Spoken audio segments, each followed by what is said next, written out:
Good afternoon dear student. जैसा कि पिछली कक्षा में आपने ईंधन सेल पढ़ा होगा, ईंधन सेल में आपने देखा होगा हाइड्रोजन और ऑक्सीजन दो गैस सिलेंडर यदि आपके पास उपस्थित हों और आपको दो इलेक्ट्रोड दे दिए जाएँ, दोनों इलेक्ट्रोडों के बीच आप सांद्र KOH या NaOH विलयन को भर दें और दोनों सिलेंडरों से आप हाइड्रोजन को एनोड से और ऑक्सीजन गैस को कैथोड इलेक्ट्रोड की ओर प्रवाहित करें तो दोनों इलेक्ट्रोडों पर होने वाली अभिक्रिया के फलस्वरूप जल बनता है और 0.9 वोल्ट की विद्युत धारा प्राप्त होती है। इतना आपने पढ़ा होगा। आज हम नेक्स्ट टॉपिक शुरू कर रहे हैं, संक्षारण। संक्षारण क्या है? तो आपने संक्षारण का मतलब होता है धीरे धीरे क्षरण, शनैः शनैः क्षरण। आपकी बुकों में लिखा होगा शनैः शनैः क्षरण, शनैः शनैः क्षरण। कहने का तात्पर्य क्या है? धातु की सतह का कलुषित हो जाना या उनकी सतह का धीरे धीरे क्षरण होना क्या कहलाता है? संक्षारण कहलाता है। संक्षारण मुख्यतः क्रियाशील धातुओं का होता है और क्रियाशील धातुओं के बारे में भी हमने आपको पढ़ाया होगा।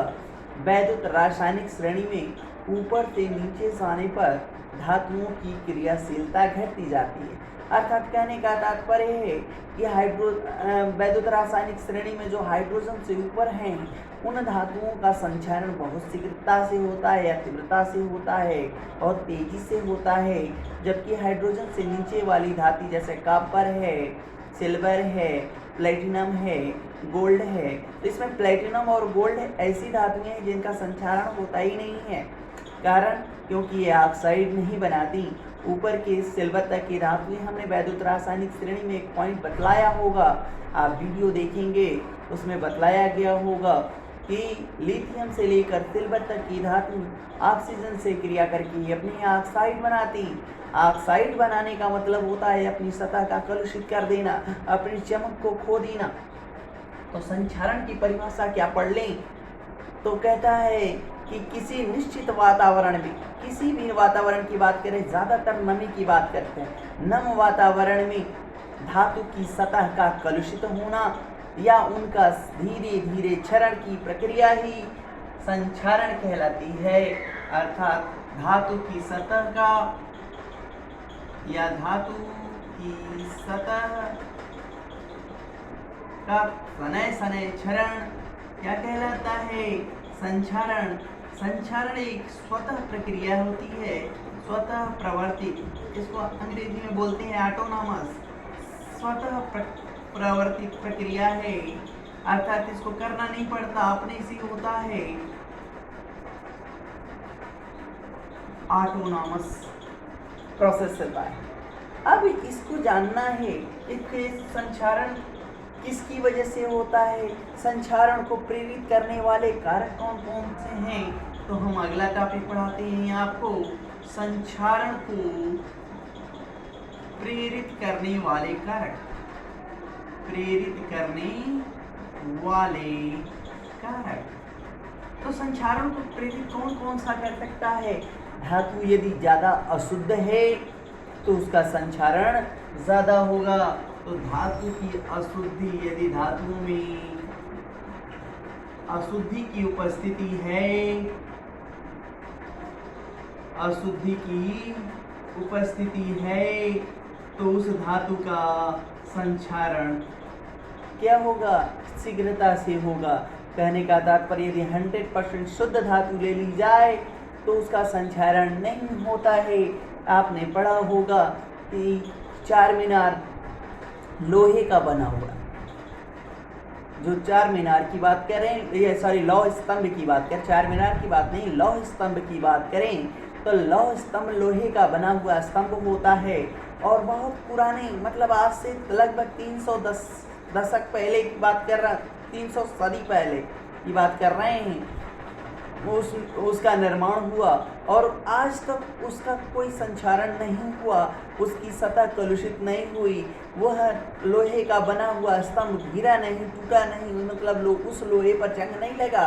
उसके पीछे रीज़न है या तो उस पर धातु की उस धातु के ऊपर किसी का आवरण लगा हो या वो 100% शुद्ध हो, तो उस समय तो विज्ञान उतना विकसित नहीं था, तो सतह पे क्या लगाया उन्होंने ये नहीं जानकारी, लेकिन ये पता है कि वो 100% शुद्ध आयरन रहा होगा, इसी कारण उसका संचारण नहीं हुआ होगा। तो जो भी धातु 100% शुद्ध होगी उसका संचारण नहीं होगा। नंबर दूसरा कहता है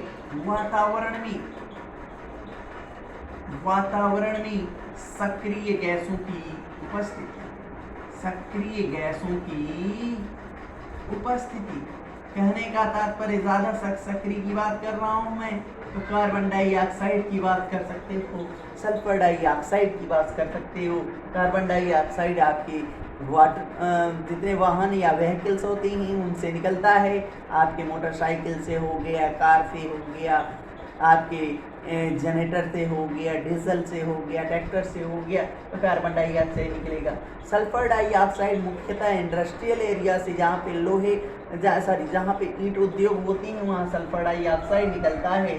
यह जल से क्रिया करके एक वैद्युत अपघट्य बना लेता है जो संचारण को प्रेरित करता है। नंबर तीसरा, नमी या जल की उपस्थिति। जल में वैद्युत अपघट्यों की उपस्थिति सही रहेगा, वैद्युत अपघट्यों की उपस्थिति। यदि शुद्ध जल गिराया जाएगा तो कोई प्रभाव नहीं पड़ेगा, लेकिन यदि उसमें हमने नमक घोल दिया तो वह संचारण को क्या कर देगा, प्रेरित कर देगा। अगला बात करता है कम सक्रिय धातु का संचारण निम्न होता है या कम होता है। निम्न होता है, जबकि सक्रिय धातु का संचारण, मतलब कहने का तात्पर्य ये आपका पॉइंट बनता है, सक्रिय धातु का संचारण तीव्रता से होता है।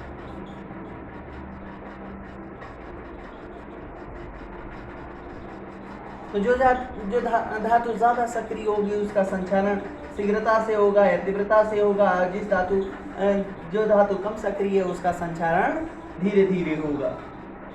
इतना आपको पता हो गया होगा। आपको एग्जाम्पल से कह दिया जाए कि एग्जाम्पल बतलाइए, तो लोहे पर जंग लगना,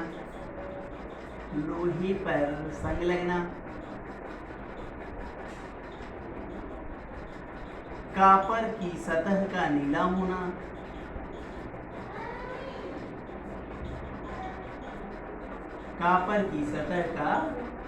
होना, चांदी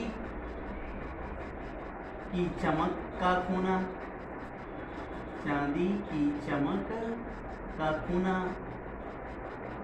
मतलब चांदी की चमक क्या हो जाए, पहले से काली पड़ जाए।